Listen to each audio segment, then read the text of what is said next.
Well, here's a nice episode of this really old house. And it's a bit cluttered because I'm redoing the kitchen. And what I've done is, I can't have an island in here because it's a conventionally small kitchen.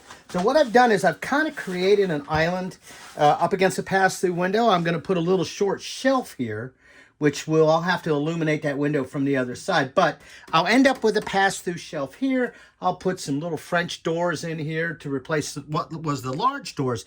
But what I get out of this is an area here, and you'll see it, to be able to put our oils and such. They'll be behind a little set of doors and all. But what I've done is I've gone and I've put a plywood top underneath. Then I added a concrete pour on top of that. Then a tile, and I let that concrete set for a while. And my trim is standard ripped oak. And oak's expensive right now, and I happen to have some oak out there. So if you find oak plank boards out there, grab them. But anyway, the real reason I wanted to do this episode was I'm using something known as shellac. Now, it's not a type of finish like a lot of people, oh, you got to use urethane. Use those synthetic chemicals, because synthetic chemicals, I don't know what they are, but use them. Well, guess what? Alcohol, and I think it's taken from beetles. Beetlejuice. Oh no, Beetlejuice. I said it. Something to do with a beetle that they harvest. But anyway, the simple of it is, I've had this can of shellac for a very long time. And it doesn't go bad. It doesn't spoil. So all I do is I add a little bit of denatured alcohol to it, and it comes right back to life. So what's really interesting about that is that I did the same thing to this a very long time ago when I had started this project, and then the project went on hold. Kids and businesses and things. And anyway, long story short, I'm back to my time as a bit of my own.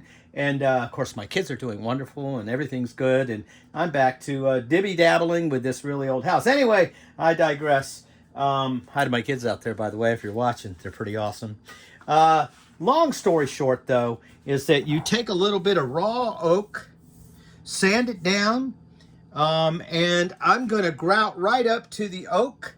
I'm going to seal it with the shellac, so we kind of cut down on the porosity. I may come back and put a little bit of linseed oil on it before, but really at this point, my linseed is my finish, and you can see where it goes from this to this with a can that's been sitting in the closet for 5 years. You won't get that out of any of those other paints, by God. And that means you don't have to go to the landfill and go, where do I put this gallon of paint? We don't take gallons of paint at the landfill, pal. Oh, well, maybe. Oh, that's right. I don't have to take shellac to the landfill because I can just open it up and use it again. Imagine that. Anyway, there are solutions. Those solutions generally don't render high profits to the oligarchs of corporatism. But the guys at Zinsser, I'm sure their board members are now screaming, no more amber shellac. You must sell the stuff that goes bad. Anyway, it is what it is. Molly Patriot, this really old house. Love my shellac. And shellac's a very old method. It was used on cribs and all. So anyway, do not take my information as a representation of actual facts. You go out and do your own research and hire a professional and spend $80,000 to figure out, or whoosh, throw it up against the wall and make it work. Molly Patriot, really old house. And besides, I can cook dinner on my ship, or when the apocalypse comes, I'll still have enough to cook my last meal. Alrighty, Motley Patriot. Woohoo!